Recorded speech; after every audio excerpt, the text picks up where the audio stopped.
like if somebody was to say to me, what's your product? Right. Like what's the product? Well, I could say course of care, but what's the value? Well, yeah, being able to empower myself, to reinvent myself. That's key. I've reinvented myself hundreds of times, and it's pretty incredible how I do it, and I bounce back, and it's pretty cool, and yeah, you go through a lull of insecurity. You go through a lull of what am I going to do next? But then all of a sudden you wake up and go, okay, take action in your life and keep moving. The one thing I've learned for myself in this is taking action. Yeah, I can sit in my shit for as long as I want to and get all confused and angry at the world and everything like that. But once I see something and I start taking action on it, it just starts evolving, and it's pretty cool. Just Russ, just to let you know, I've lost about 125 pounds in the past year. Awesome. So you can imagine the space I was in 3 years ago when I weighed almost 350, 360 pounds, and I was not going to live like that. And of course, I had a very supportive wife. I was a type 2 diabetic. I had extremely high blood pressure. My A1C was at 9 to 11. So I was a mess. I was going to die. And so I created a possibility to change my life physically. And I thankfully went through the VA. All this has been done through the VA. And you have to sign up for a program called MOVE.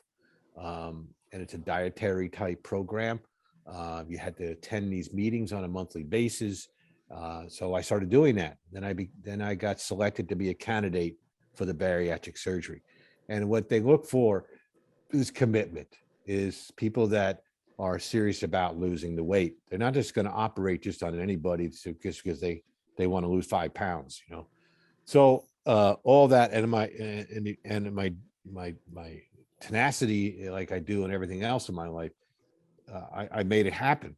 And I got the operation. I was supposed to have it a year and a half ago, right when the pandemic hit, 2 years ago. But they had elective surgeries were put on hold. So they were able to squeeze me in last September when it kind of subsided for a little bit. But again, it just goes to show to my character and the teaching and how I created this possibility to change who I was being into this guy now that's in a 40-inch waist that was in a 54-inch waist a year and a half ago, 2 years, a year and a half ago. What had you be in action, Bob? Because at the end of the day, the whole thing about being trainable, I know the training and development world, great. And then how being trainable evolved was when I became and you've both heard versions of this, when I became a full-time single dad. And here I am now, okay. I got a 3-year-old, a 5-year-old, and a high school senior in my back. I'm in the ocean with a noodle and 3 kids. How am I going to get to land? It's like, how am I going to get to land? I got a little noodle. But I'm going to do it, man. I'm going to do it. There's no way I'm going to do it. And I saw right away that there was really no education, training, or development at the level that I knew training and development for parents with kids. But I'm talking like 1-year-old, 2-year-old, 3-year-old, 4-year-old. I'm not talking about the guys or the people who write their books because they left their families and then they come back when they're older teens and they kiss and make up and they have a great relationship. All appropriate. Or I noticed there was a few therapists and psychologists who would do books on how to raise kids, but they didn't have kids themselves. And they talked about the 100 clients that they had, let's say. Great value in those books too. So there's great value everywhere. But I couldn't find anybody that had a transformational type of book or knowledge base. How do I raise kids in my terrible twos right now? Okay, the mommy. 5 years later, mommy. You want to kill them? Or daddy. You go nuts. How do you train? How do you have a breakthrough in that? So I never forget the first person who told me, "Oh, she's just going through her terrible twos." I said, "What?" I said, what are you talking about? You're going to label this object, this birth, this human, this piece of life at 2 years old, terrible twos. That's a setup for failure for the rest of their lives already. You're already starting beating them up with this false language narrative, that indoctrination, right? I said, that's not it. So then there's a whole series of things that I could say, and fast forward, that's how I really got clear. What do I want as a parent? Ultimately, what do I want? What's my job? If I took this like a job, but I want my kids to be fully functioning, self-determining. And those words, I couldn't find anything else that beat that. And I couldn't find anything that was worthy. It all fit in that. So fully functioning and self-determining. Fully functioning person can have a conversation with anyone, anywhere, anytime about anything and stay in the conversation. And as Kylie said, when she was like 6 years old, 7 years old, she goes, Dad, I could do the 5As without throwing a tantrum. It was hysterical, but it was on point, you know? And then, so that evolved. And then self-determining is clear. You know, you're a person who you're making the decisions, not the advertisers that influenced you, 2 days ago and you don't realize it, or you're not becoming a movie that you saw when you're a kid and you look up in your whole life and you look back and all of a sudden you're like, oh my God, I became Pretty Woman because it was a good movie and all of a sudden I'm a stripper. Like I could go on and on and on with the real life examples that happen to people. We get influenced by everything but our own choice, thinking it's our own choice. And that's how that evolved. And then it popped into the corporate world. That's the way it goes. But there was always something missing. There was something, I kept on looking, what is missing? And then that's when Being Trainable evolved, and actually evolved doing jujitsu about 5 years ago, where it's like, okay, ultimately you only really learn like an ontological kind of learning is in the action, and it's transparent. And it's the moment where you're talking about doing something, you do it, and when you come out the other side, you learn something. That's being trainable. So it gives people a language base to be able to get to that point of really look at their own lives and say, I'm in action or I'm not in action. And it's almost that simple, but not that simple, because there's a lot of garbage that we need to go through. So I started to distinguish the world of mindfulness, where people think mindfulness is the answer. Mindfulness is useful. Transformation is the answer. That's useful, but transformation is not being trainable. And the one that really a lot of people always come back to me and say, oh, it's like coaching. And I've shared this both with you before. No, if you actually distinguish, if you actually know what coaching is, you realize that being trainable is nowhere near coaching, and being trainable is empowered by coaching. What does that mean? That coaching is a function of language. We could have a goal, a result that we want, and you could have 50 different coaches get to that same goal. Let's look at a sports teams as an example. You have different coaches, all trying to win the Super Bowl, all different styles, and their players take different actions, right? So it's really simple to see it that way. So coaching has nothing to do with being trainable. Coaching empowers being trainable, because depending on the coach style that you need to get in action, you got to find that. So you keep on looking for different styles, different methodologies, different books, different leaderships, different careers. And when you choose the one that's for you, you will be in action. So Being Trainable evolved, and the course just really gets someone to the point of you're in action and you have a say. A lot of people don't live like they have a say. They can't even create. They're living a created life by someone else. Somebody else created their lives. So jump to the military. It's almost like the perfect example of incredible human beings with a lot of skills, a lot of abilities, clearly commitment, might have been lost, might have been determined, might have been generated. However they got in the military, here we are. You go to this indoctrination that's, it's quite frankly, raising America in many ways. It's like, where do men really, women, but it's one of the places where a lot of people go to get trained in life. And then they come out trained, but it gets harder when you're really trained and smart. And now you go into the civilian world where Dude, you know what the minimum wage is, right? Okay. I said, dude, you know what it takes to have a career here? Dude, you know what it's like to, oh, I should be the manager over here. No, that guy, well, you were doing 20 years in the military. That guy was doing 20 years of 5,000 hours. And that guy's like, he's in that. It's just a different animal world. Pop too, how we got here, Bob, in many ways. The mortgage business. I'm like, man, veterans in the mortgage business, Jesus Christ, these guys would make a killing. If they actually knew what this really is and what it takes.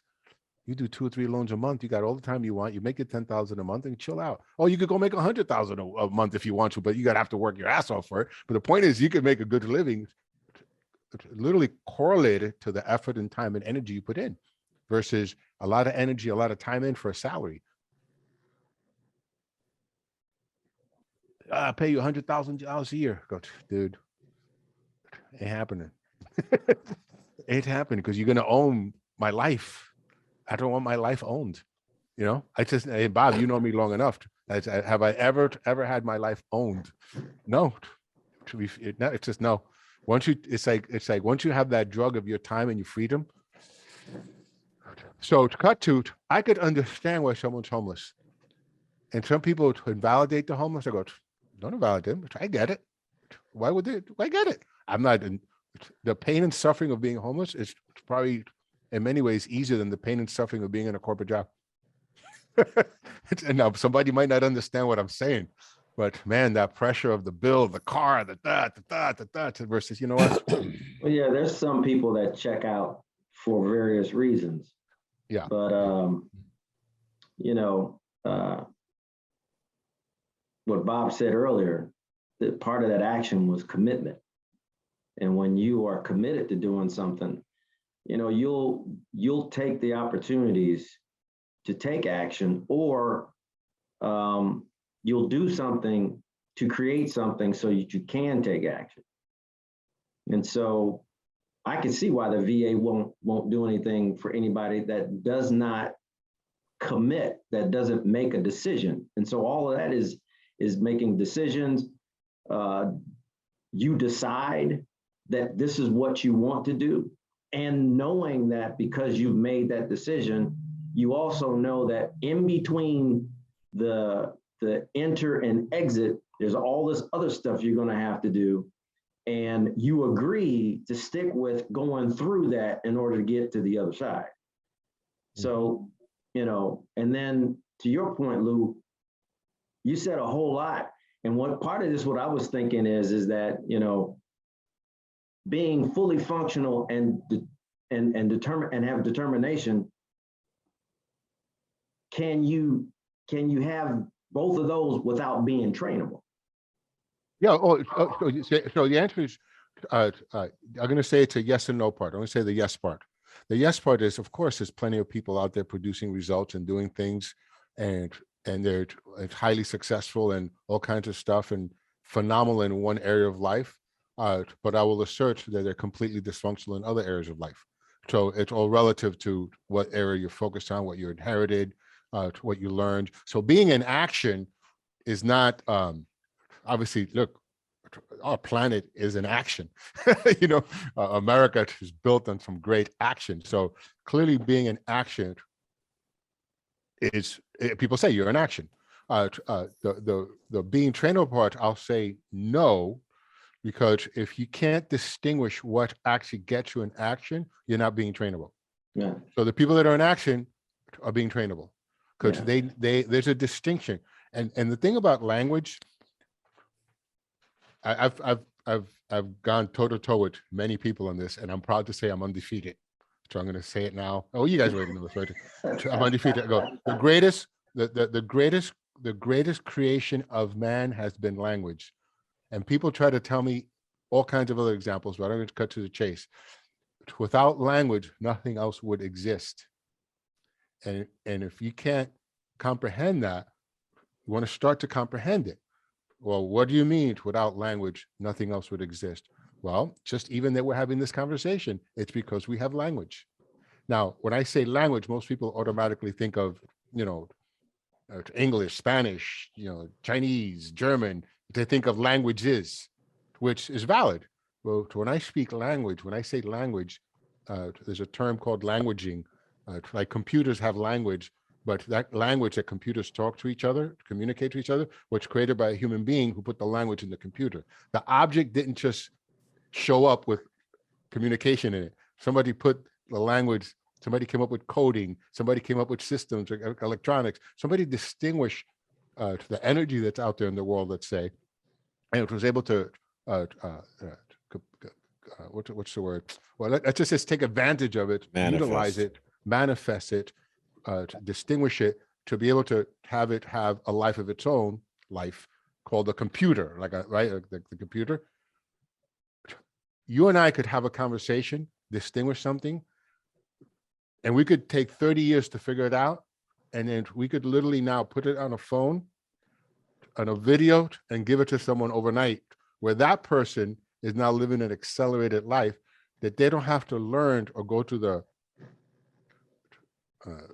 curves that we might have gone through at, let's say, our age and time, where my daughters understand this. I'll give you a real life example. This recent COVID wave that we've dealt the last 2 years now, right?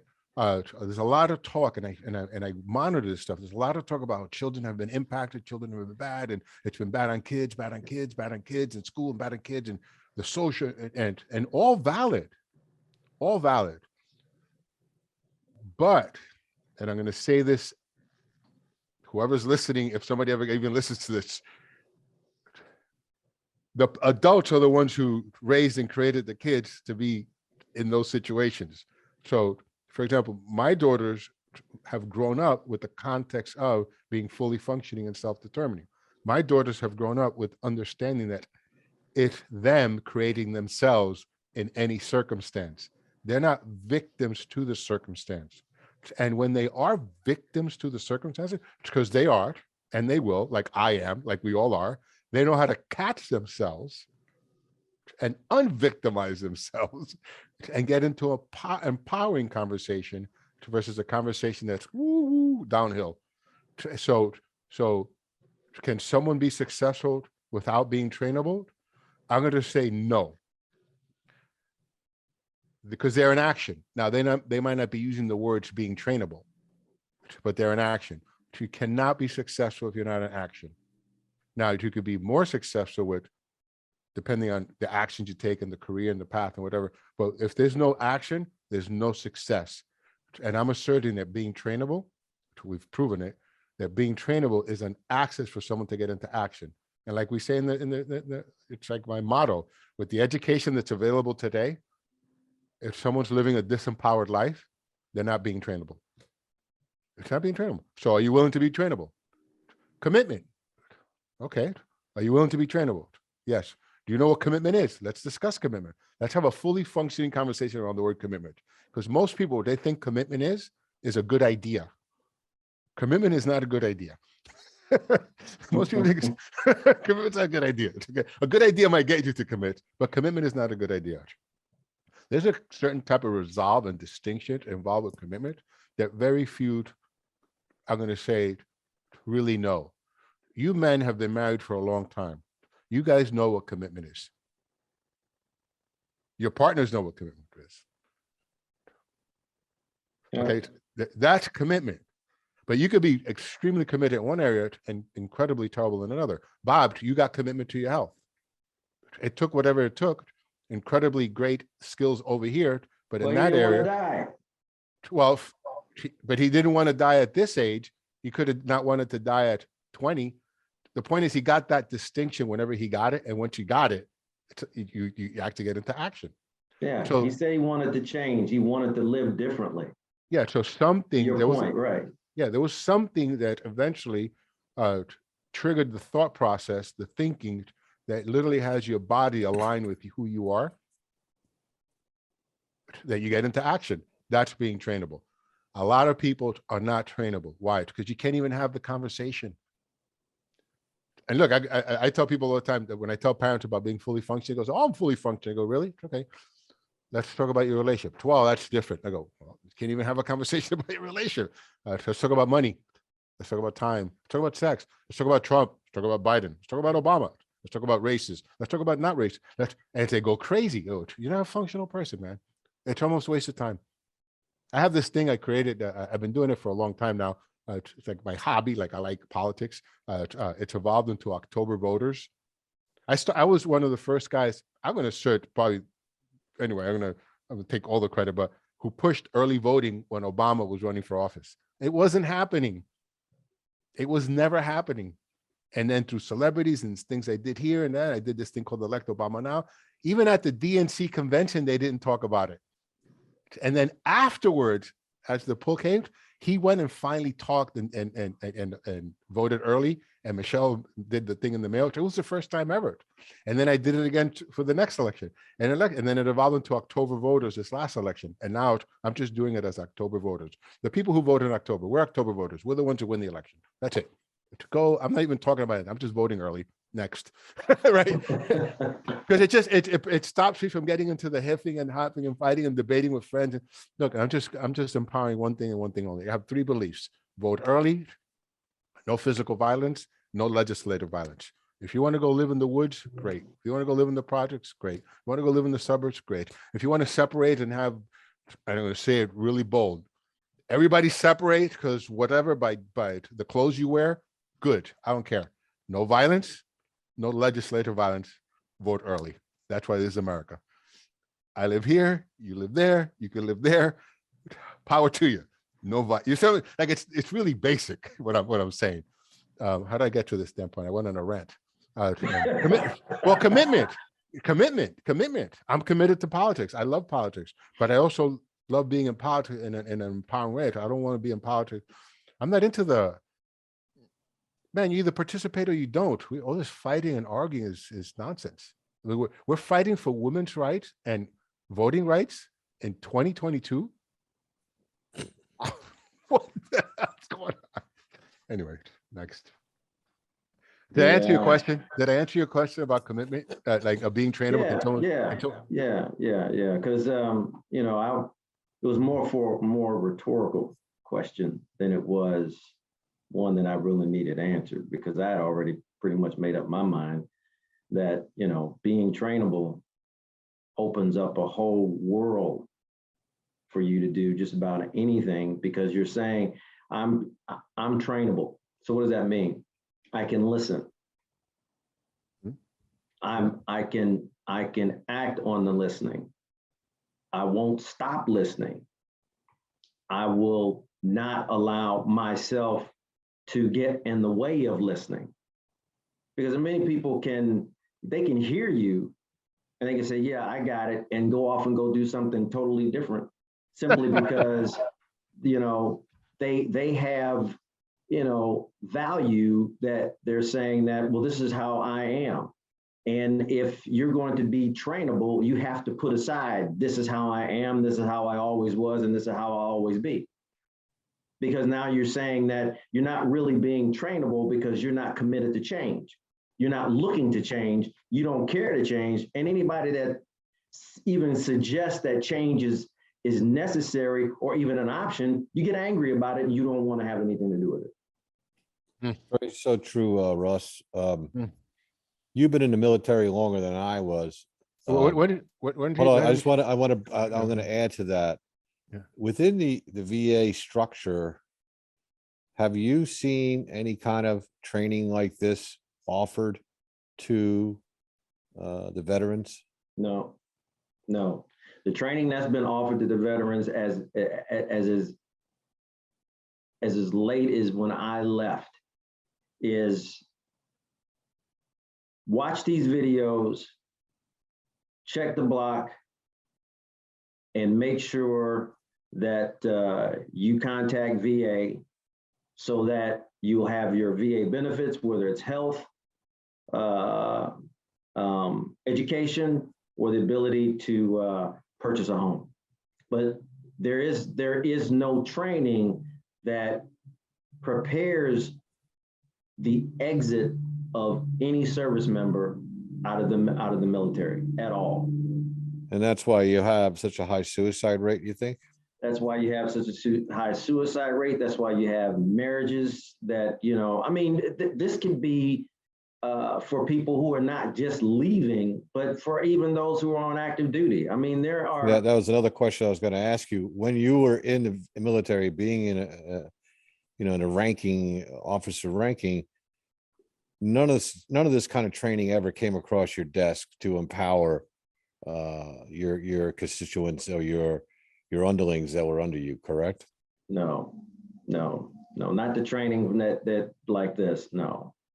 And the training that they did get was all related to military functions, and then they became trainable at that. For those instances, some didn't, but the majority of them did, so they could execute what they needed to do in the battlefield, or fixing the carburetor in the trans department, or being a medical assistant. Correct? I mean, is that what basically? No, you're spot on. You're spot on. And part of the problem with the military as a whole is, and it's not their fault necessarily, but you get inundated with training that's dictated by policy.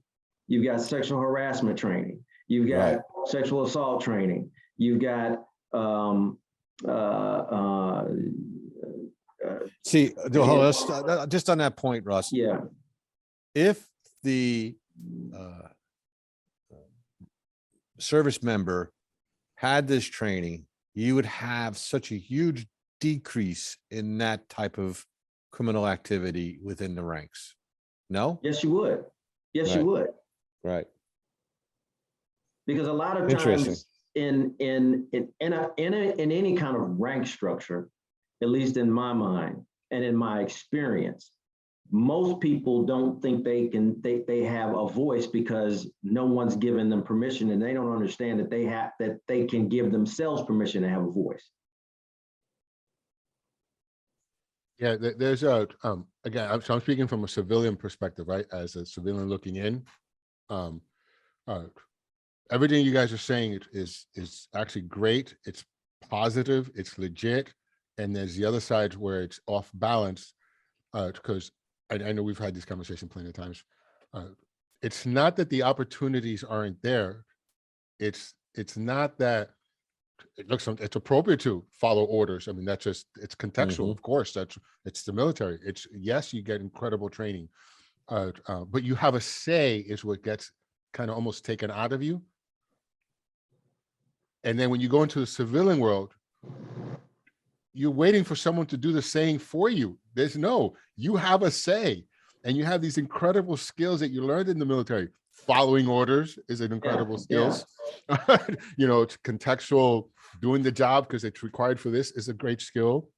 Learning specific knowledge bases, incredible skills. But now you're going to go into a different world called the, again, civilian world, where you got to do your own shopping, you got to do your own clothes, you got to do your own wash, you got to figure this out, you got to generate the money. And the game out here is, unfortunately or fortunately, say how you don't, but the game out here is money. And if you don't learn how to play the money game, it will eat you up. Capitalism is the greatest, hardest sport to play. But it's day to day. And the military guys have the skills to win in the capitalism game. What's missing, I think, I'm going to Being Trainable, but what's missing is what we work on with them, like distinguishing what's missing. Because what's missing for one guy could be completely, I'm always taking action. Nobody has to tell me, I'll go do it. I'll go work out. I'm always in action. I go, yeah, but you're like in action rowing a boat in circles. I'd rather if you start rowing that boat towards, we're recommending the mortgage business, but if not that, this business or that business or other things, and keep trying, because you could reinvent yourself. There's no wrong choice. There's the choice that's going to work for you or not work for you. And if that choice doesn't work, that's why I recommend, the orientation that we now have that's really at the next level for the mortgage business. If somebody goes to that orientation and they're like, you know what, this is not for me. Hallelujah. You just saved yourself years of life. There's wisdom and knowledge that all of us, that you guys have, that from being in the military for so long, Russell, 44 years, where you could actually share with somebody coming in so they maximize their opportunities in the military, not be a victim in the military for so many years or wherever in between. I went from maximize to victim. There's a lot I think that's one of the issues that I had, Louis. That's interesting you point that out. When I went into the military at 19, I didn't have 19. I didn't have a skill set to understand I had choices, and within the military. I'm not saying outside the military. Okay, I made a commitment. I'm in the military. What I did was I didn't have the skill sets to choose, to make choices as well as I should have made. And that's where I became so, I can't describe a word it would be, but so if I had some kind of training like this before I went into the military, I would been so different for me. My experience in the military would have been so much different and much more empowering. So it works not only after, or we grab the service members coming out, or even when they're in, and and to empower them to think out of the box, to create possibilities within their job set, their skill sets and things of that nature, and looking at the future of the opportunities that would be available to you with your training that you're going to receive here. So there was no really ongoing conversation like that at all. Now, mind you, this is in the 70s. It's a totally different time than it is today. But implementing something of this, the first, the Being Trainable, and then being the parenting program, and then the mortgage program, but having at least a foundation, these two foundations first, would empower them to say, yes, I like the mortgage business too, but now, like you say, Louis, I could do something else too. Okay, great. As long as we made a difference in that person's life, that's what I would like to see also, and that's worth its weight in gold right there, So I don't mean to jump out of your itinerary agenda here, Louis, but I'm just kind of moving along. Bob, I think it's great what you just brought up, because that leads to what we've all been subject to, and that's the messaging. Can you say more about that? So, so the message for people that are going in the military, even today, it's still, hey, you know what? You need the military is going to teach you a skill, it's going to give you some discipline, and you got a job, and you can make and you're going to have some money. That's the message. What the message should be is that, you know what, you're going to go into the military and you're going to learn a skill that's going to empower you. The words need to be different. The message needs to be different, other than you're out of control and you need discipline, or the military will provide. The military, in my time in the military, has never provided discipline. Right. Ever. It's provided you a opportunity to learn something, put that knowledge, that education to use, whether it's in transportation, aviation. And by the way, Bob, I was a helicopter mechanic as well. I did Black Hawks and OH-58s and Hueys. So I had Hueys. Yeah. Black Hawks were just coming in when I left. Yeah, they're pretty much the same here. And you remember the crane? Sure. Yeah, so all of that. But the message that if you only get one message and everyone that grows up along that way passes that message on, you're doomed to follow that path. You're never going to change. Yeah. And so it doesn't occur as doomed. It's just what you know. Right. It's just what you know. It's just what you know. Nobody's trying to doom you. You just say no, and no one's trying to do it on purpose. But when and part of the parenting is when people get fed up, parents get fed up, they want to turn to someone else to take on a problem or take on an issue, as opposed to pulling that in, reining that in, and being a parent, as opposed to being someone that says, hey, look, I want my kid to join the military. What do you think he would be able to do? And what's a good job for him to go into? I mean, I've had those conversations with parents who really want their kids to go in the military because they're tired of them being at home and they're tired of dealing with them through whatever situation or circumstances they have. Yeah. And so the military is, in some cases, is being used as a dumping ground for people who are fed up with their kids, or the judicial system that's fed up with, the criminal activity. Because at one time, Bob, you remember, the judge used to give folks an ultimatum: jail or the military. That was just in the news the other day. It happened. Yeah. And so the guy goes, well, you know what? I'm not going to jail. I'm going to go to the military. And he ends up going to the military, but his behavior doesn't change. So he ends up going to jail in the military because he's going to Fort Leavenworth. Yeah, that's very Funny. true. And what's interesting, so if this training was available to them or being offered to them, as a curriculum, I think you would have a much more effective force altogether. Yeah. I think you could make this part of their technical training.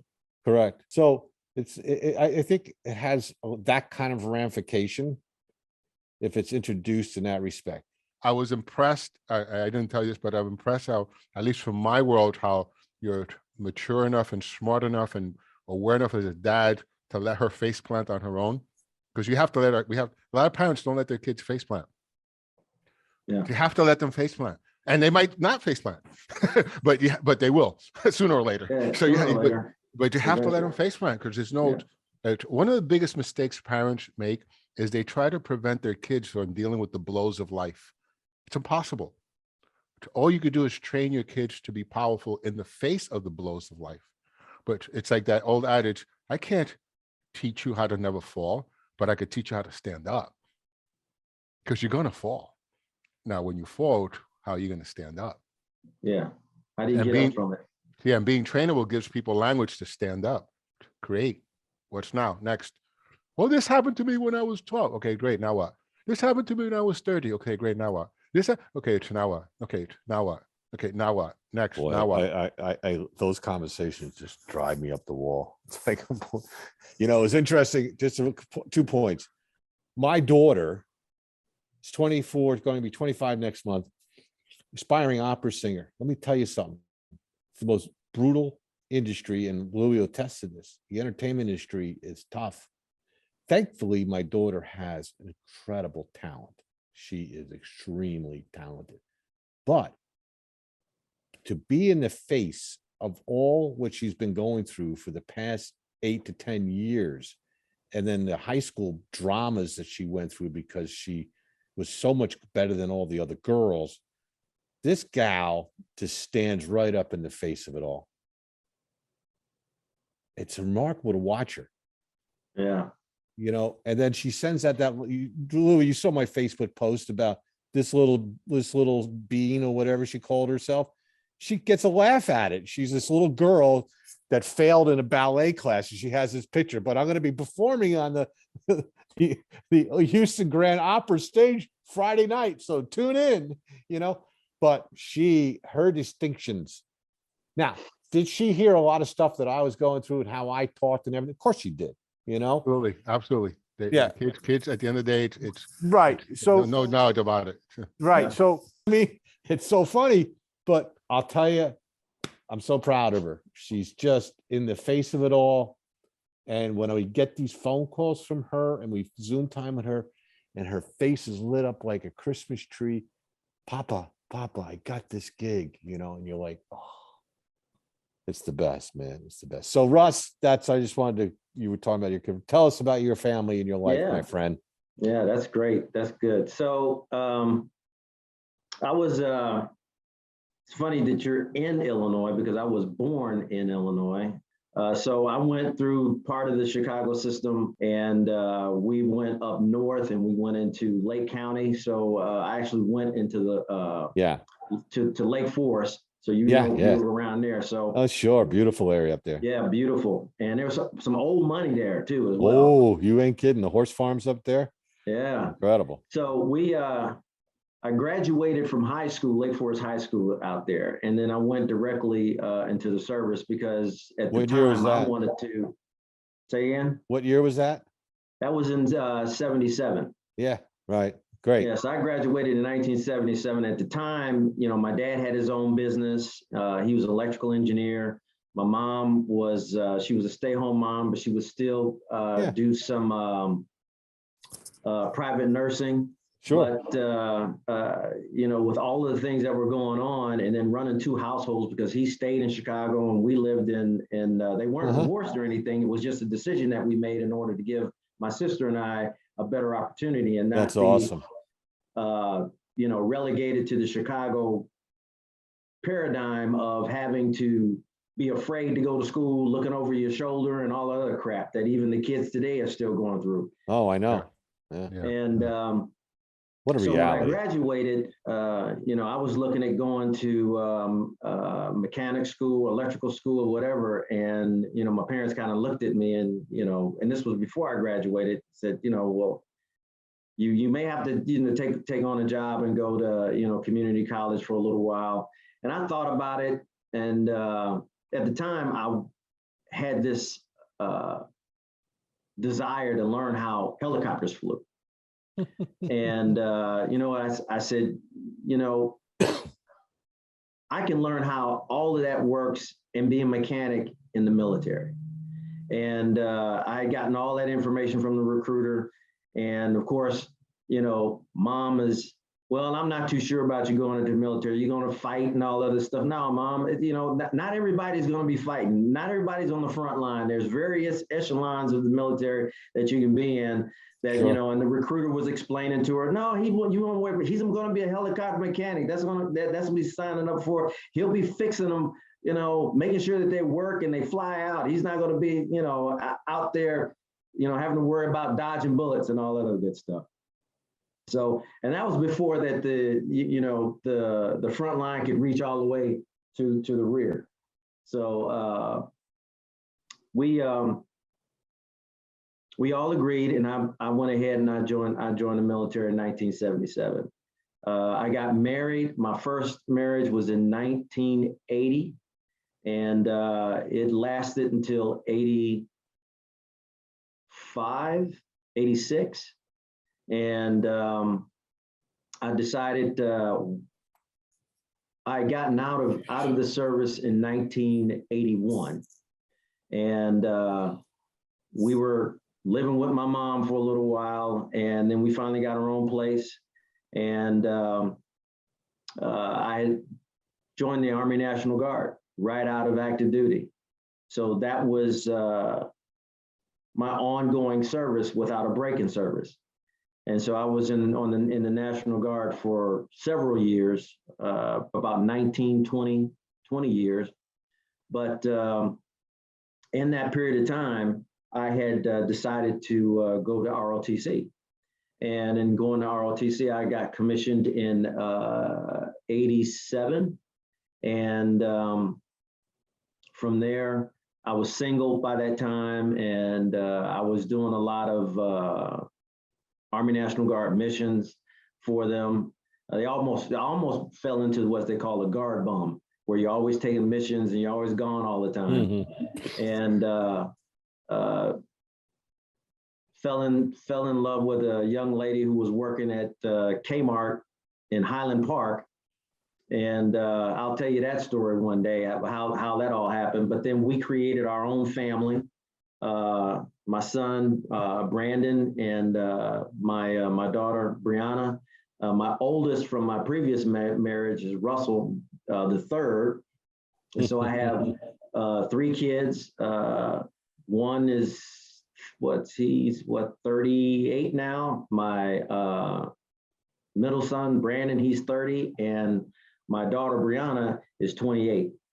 Wonderful. Yeah, and they're all doing well. They're all doing well. So fast forward, I went through ROTC. I had commanded a company and went all the way up to a enhanced unit. to where I went from as an officer in transportation to air defense. And I was an air defense officer for quite some time. And then when I went back active duty, because when the towers fell, I was like, no, I'm not going to sit here and just let the towers fall and not answer that what happened. Got it. So I went back on active duty, and when I went back, they needed what was called force managers. And those force managers were those that dealt with the Army force structure. And so I learned how to be a force manager that dealt with capability and funding and equipment and all the other good stuff that the Army needed to buy, needed to test, and needed to field to soldiers. And I was in the military for a total of 44 years. My assignments went from company to battalion to brigade to all the way up to the Pentagon. And left the Pentagon, went to Rock Island, Illinois, which I did not want to go to. But of course, you salute the flag and you drive on, because any assignment you can make it or break it, depending on how you think and how you do. It's that being trainable. Are you going to be functional and self-determining when you go to these places? And of course, pretty much everywhere I go, I create an atmosphere to where I'm approachable, and I try to approach you. Sure. And where we can always talk and have a conversation. I tell people all the time, it doesn't matter how you feel or what you say. At the end of the day, we need to be able to have a Coke and a smile. Right. So my kids grew up, and I had deployed to Iraq. And as we were redeploying, my mother got sick, and she actually had a stroke. The second stroke kind of took her out. And my sister had some mental health issues, and of course, then some other things happened, and she had a baby. And I can tell you about that story later too. But what that did was that caused some angst with her in being able to take care of it and all that. So we took Jordan, that's his name. We took him at 4 months, and he's been with us, and he's 8 years old. That's beautiful. Yeah. So, beautiful. And he's doing great. He's a very vibrant keeps kid. you young. Yeah, you can. And you know what? You would think that, but that boy wears me out. So Good. But, good. I'm glad he wears you out. We have a good time, and my last assignment was here at Redstone Arsenal here in Alabama. And the reason why we're still here is because of the education. They have a great STEM program. They have a very high quality education. And in fact, have a very high quality workforce, because most of the workforce is either IT or engineers. Wonderful. Yeah. And NASA is here. Part of NASA is here. You've got what part of SpaceX is down there too. Yeah, SpaceX is down here. So quite a bit is going on. And Madison, Alabama, and Huntsville are growing exponentially. Wonderful. So we decided to stick here, and my kids now have blessed us with some grandchildren. Yeah. And my daughter, Brianna, she's pregnant, and but she married into a relationship where we've got 3 beautiful, wonderful grandkids, 3 daughters, right off the bat. All right. So, my son, of course, he married into a situation, and so he has a son, and so I immediately got a grandson, and we can talk about how all of that transpired.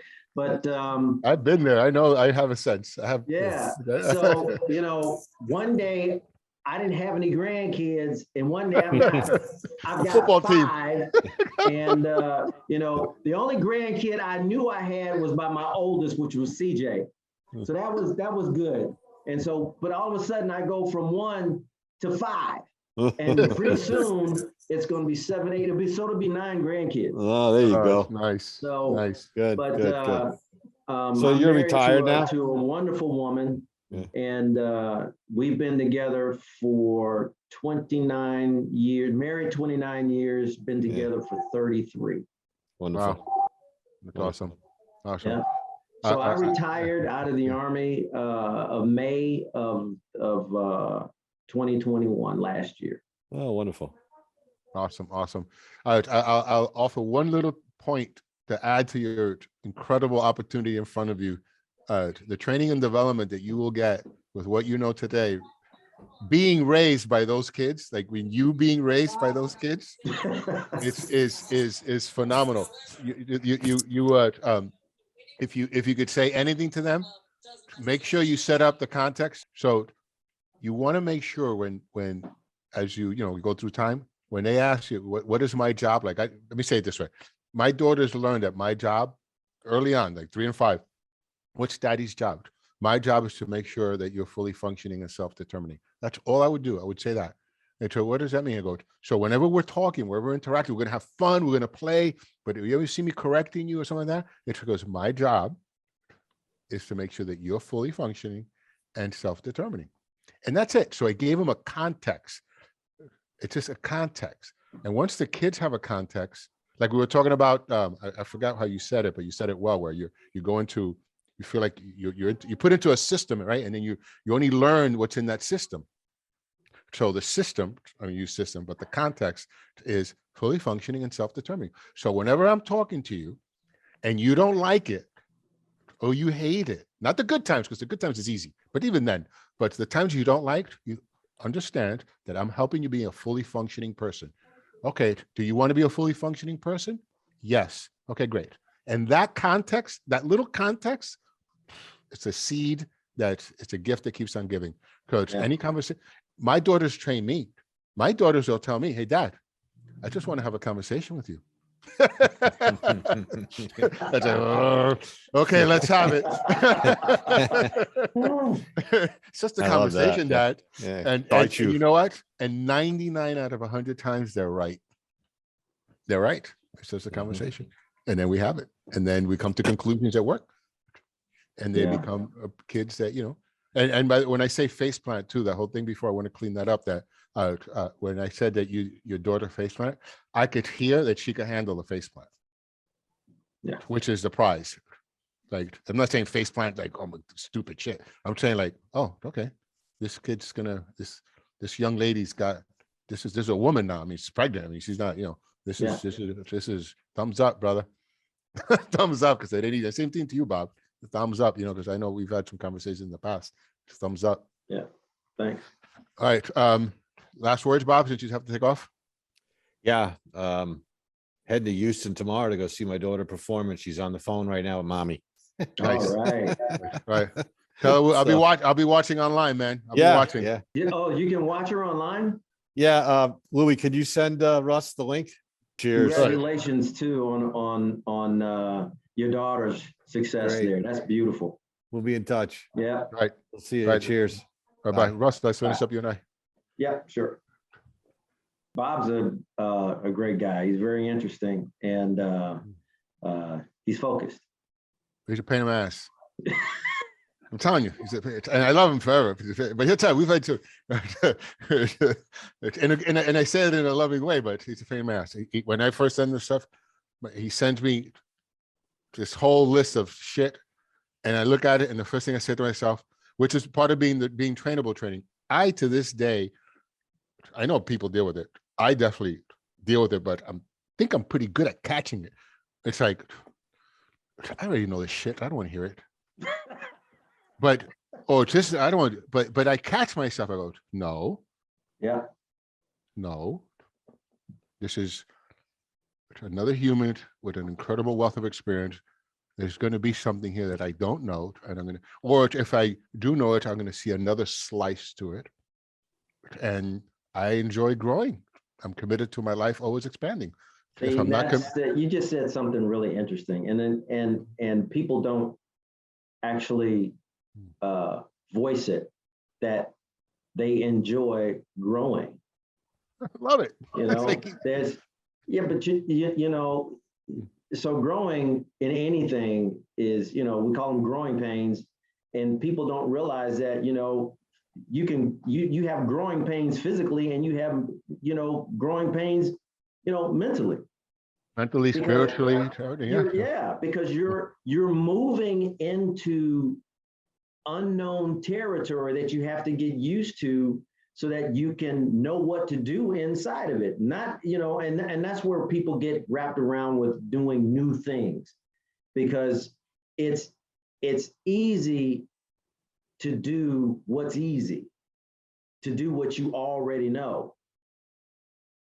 Yeah. And no one can call you on what you already know, right? Yeah, It's like, man, that's not right. No, hold on. I've been doing this now for like all my life, or 20 years, 30 years. No, see, what you don't understand is the nuance and the paradigm that you're not seeing, because see, I've been through all of that.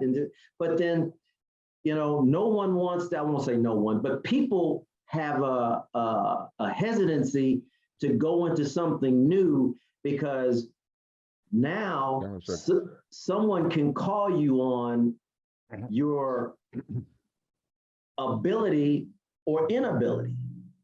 And nobody wants to be called on and said, hey, man, you need to learn how to do this, or you need to be open to this, or, you know, because it tests who you are not yet. Yeah, there's a lot of confidence that gets questioned. Self-confidence. Right. There's a lot of self-confidence that could get questioned. And, you know, don't question me is a cliche that people grow up with. Don't tell me what to do. No, I do it my way since I was third grade. I go, oh, Jesus Christ, third grade, really? Third grade? Well, that's and that goes to this is how I always used to do it. And then they do it with the mental thing and the spiritual thing. You know, hey, this is how I am. This is how I'll always be. Yeah. And if that's if that's the case, then you've decided not to grow. You're not trainable. You're not fully functional, or you don't want to be fully functional and self-determining, but you want to stay where you are because it's comfortable. What you don't realize is that soon is going to become a tight box. That's going to become uncomfortable. And then you're going to get into this do loop of wish I coulda, woulda, shoulda. Well, you know what? Lou was talking to me about a year ago. I wish I had listened to him. You know, he was talking to me about I could have done that, but it's not too late. It's just that you have to decide, are you going to be open or be trainable to do more than what you are today? Yeah. And if you're not going to do that, then you're essentially saying, I'm not willing to do any more than what I'm doing right now. So I'm not willing to grow, or I'm not willing to get better. And what does that really say about your character and the type of person you want to become? Because if you're saying I'm already there, wow, what is that? I'm already at the top of the mountain. I would say when somebody tells you I'm already there, I go, okay, so then why are you complaining? So I guarantee you, wherever you complain consistently, I'm not talking about committed complaints where you committed, you complain and there's a solution. I'm talking about complaint. In some disciplines, they call it the racket. In the forum, they call it the racket. This landmark education, they call it a racket. But this whole thing about, you know, to have a goal. Okay, great. These are the actions you need to take. Okay, great. Now, when somebody goes to support you with those actions, you're attacking that person. I go, whoa, don't attack me. You're the one who had that goal. These are the actions. I'm actually supporting you in doing what you said you wanted to do, and it's an issue. Can you imagine living with that? Can you imagine being in a relationship with somebody where the argument is about them arguing with you about what they said they wanted to do? It's insane. I don't argue. That's next. Next. And the Being Trainable, it's like, oh, well, and it started with my kids, man. I'm telling you, it started with my kids. Okay, wow, we are really messing up kids. We really are. We're talking to them like if they even understand us. Yeah. And oh, they need to learn, teach them how to learn. I go, no, this is not learning. I'm My not wife talking. is making faces at me. Obviously, they're good faces. You're smiling.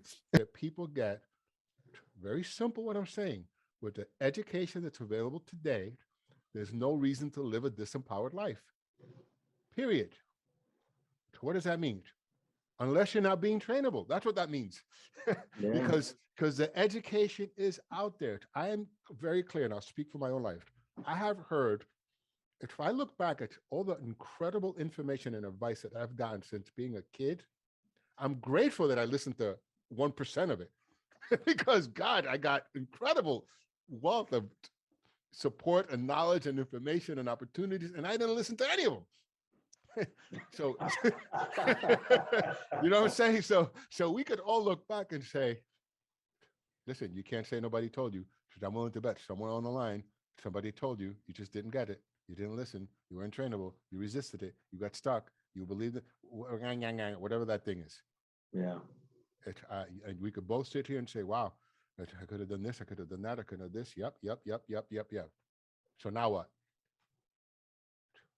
Are you trainable? Yeah. Okay. Start over. Do over. Well, I'm never going to be rich. I go, statistically, most people don't become, the average people don't become millionaires into their late 50s, early 60s anyway. That's like the facts. So this notion that, how about that guy at 33? Well, that guy at 33 is an aberration. That guy, you can't even go by that.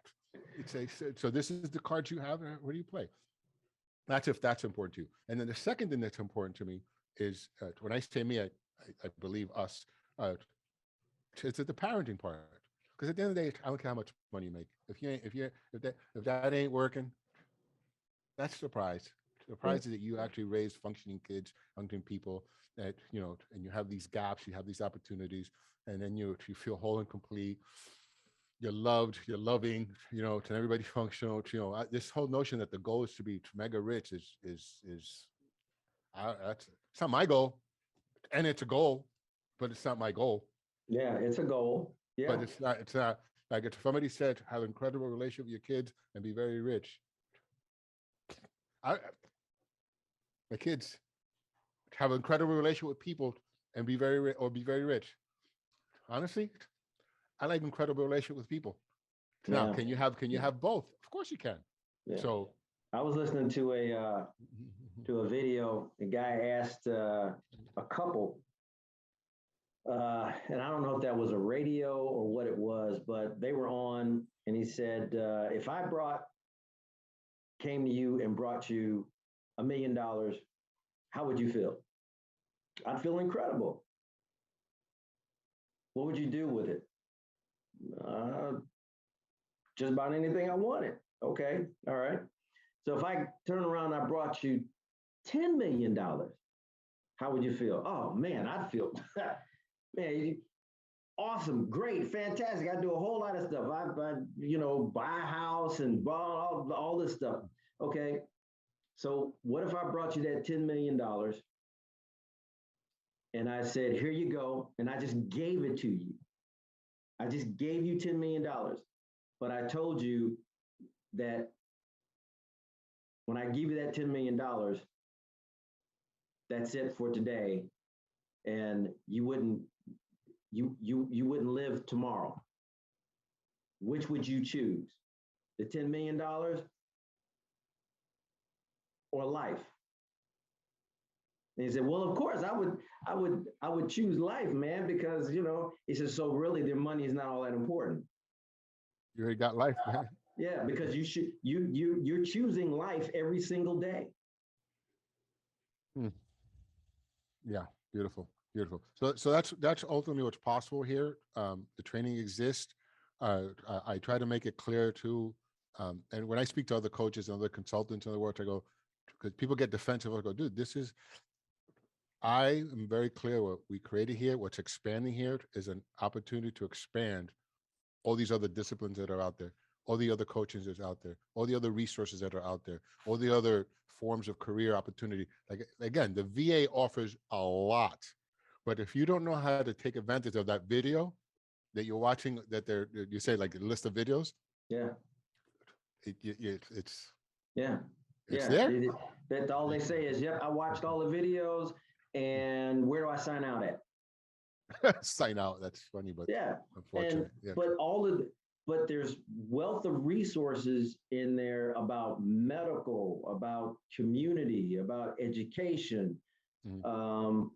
and where to go, who to talk to, and if you run into some problems, because the whole point of the TAP program is no soldier, no airman, no Navy, no Marine ever leaves the service on the path to homelessness, Yeah. on the path of unemployment, on the path of living in mom and dad's basement, on the, or sleeping, from couch to couch. That's the whole point of the transition program, so that you have information, whether it's statistical information. They give you a couple of websites that you can go to and match your current military occupation with a civilian occupation, and how that matches, and how you can seamlessly go right into it without having to do more training. And if you do it early enough, you can actually get certified before you leave the military in that area. And so there's a lot of good stuff that the military is doing, but it's the mindset. And I'll put it this way. Service members are literally competing between themselves and the mission. Say more about that. What do you mean? What do you mean? Say more, that's interesting. So the military, the Army, I'll speak with the Army. So the Army says that the mission first, people always, right? Well, they've recently trying to change that, but the mission comes first. And so you're in uniform to do the mission. Mm-hmm. Now, once the mission's over, you can take care of yourself. Well, the mission is never over. It's never really over, because the mission that we do in the service is 24/7. Not everybody has a piece of the pie that's 24/7, but because you are on call 24/7, I can have you who's in uniform. I can call you at 6 o'clock and say, come back to work because we've got something else going on. I can call you at midnight and wake you up and tell you to come to the airfield because we got something that's going on. So your education, is secondary to the mission. So here you are getting ready to leave, and your supervisor, the leadership says, we still have work to do. Well, I'm trying to out-process. I'm trying to leave the service, and I have these requirements that will allow me to leave prepared. Got it. I need you here to take care of this. Then you can go back and go do what you need to do. Yeah, that's great. And this is going to be part of the beautiful conversations that we could have, bridging, because again, one of the major goals is bridging military world to civilian world, right? So successful. Right. Here's what I hear. I hear that maybe there is, and we don't know it, but there's no training that I'm aware of, that maybe you're aware of, where helps the military person distinguish that they're now complete with the mission. Correct. And now you're in civilian world, the mission is now complete. Correct. Now you have to reinvent a new possibility, a new mission, a new way of being and living in the world with the skill sets. Take all the skill sets with you. The mission is complete. Now I'm gonna call out the civilian world a little bit, maybe a lot, maybe too much. The civilian world really loves the freedoms we have in America. We really love walking around and doing all kinds of shit and talking crap and social media and blah, blah, blah, and Republicans, Democrats, independents, and Trumps, not Trumps, Confederate, militia. We love all that BLM, not BLM, all that nonsense. We love it. We love it. We have no mission. We've lost the mission of honoring the charters of freedom. Yeah. Most people don't even know when I say charters of freedom, most people don't even know what that means. I'm not going to define it now. So hopefully somebody listens to this, they could go read it, go figure it out. So you guys are in the military ensuring your mission that the life that we have over here stays in existence at levels that we have no idea. Most people have no idea. For sure, appreciation is lost in many ways. And I'm going to assert, if somebody say, hey, Louis, you have the job of creating the mission. Okay, here's the mission. There's the military's mission, which is honoring the Constitution, right? Nation of laws, etc. Charters of freedom. Right. Jump to civilian world. We have the same mission, the charters of freedom. Okay, we're just implementing it differently. The military implements it with its skills that we need to, God forbid, defend in a violent way, war, fight, whatever. Right. And then over here, we have another way of fulfilling that mission. I'm going to assert some of us are, some of us aren't in the civilian world. And a veteran, when they complete the military, we have to find the bridge. They have to find the bridge. And I could say one way, you could say it another way. 50 guys will say it a different way. Out of the 50, one way comes up. I don't know what the way is, but there's a distinction for someone who's in the military who could take a week off, man, take a year off, take a month off. I don't care if you take whatever time off, do exercises. There's a lot of education out there that helps people complete. Like I know courses, I know training to help people get really so complete with something that they forgot it even happened. It's like, so you got to get complete with the mission. Yeah. Once you leave the military. The military is trying to move towards what you just said. Hey, take some time off and go to school. And when you're done, come back. And that's new. And a lot of them don't know how to really implement that yet. So they're still playing around with that. They were playing around with that when I left. That's something new, something brand new. Yeah, because if you go interesting that you said that. Yeah, because if you go into the world, the civilian world, and you're out there doing your thing, but your mindset is still in the mission of somebody's going to call me at 6 o'clock in the morning, or somebody's going to 3 o'clock in the morning. And by the way, I'm going to assert that's where some people in the business world take advantage of the military people. Like Billy was saying about the guys, hey man, you worked harder in the Navy ship. You had to deal with more stuff there than over here. What's the problem? But really? Like really, dude? Like I'm serving my country, and you're going to compare serving my country to fixing washing machines, bro? Come on. it's like, come on. Nothing against washing machines being broken because I need one fixed now. So like that. This is beautiful. It's beautiful. All right. So that's it for now, man. And then to be continued on having a call with everybody together. So